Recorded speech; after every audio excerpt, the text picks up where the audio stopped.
Hello, naday ko i-share sa inyo samtang galantaw mo nga ng limpyo ko about sa pagminyo sa afam. Dili man gud tanan nga nakaminyo og afam, hayahay na ang kinabuhi no, kaingon sila kung nagminyo kag afam, kwartaan na ka kay kalagmitan man jud mga Pinoy, dili jud kalagmitan kuan jud ubay-ubay, as in ubay-ubay mga Pinoy nga makatuo sila nga abi kay nagminyo kag afam, hayahay na imuhang kinabuhi. Based on my experience no, kay di man jud ta makaingon nga kuan dili tinuod kung wala jud ta naka-experience anang buhat anang kuan kanang mutangan na. Ako naka-experience jud ko kay ako ang bana dili man kwartaan pero kuaning kugihan siya mo trabaho o wala pud miniagot ma lantak pud laman ako ang lawas.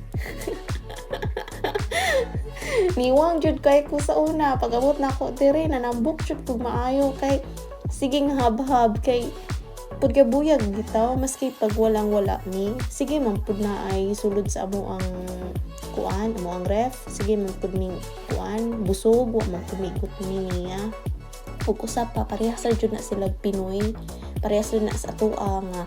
naningkamot na narbaho para na ikapakaon sa ilahang pamilya. So experience can tell jud no, kay sa una bitaw kaingon bitaw ko nga kung magminyo kag afam mahimo kag kuan hayahay nga na mapalit nimo tanan nimong gusto nga na kung maswertean ka oo go makakuan jud ka makapalit jud ka pero kung mapariha sa ako nga ni apa mga pordoy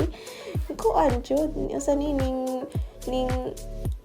kanang walang-wala nga na kailangan imo jud i-accept kay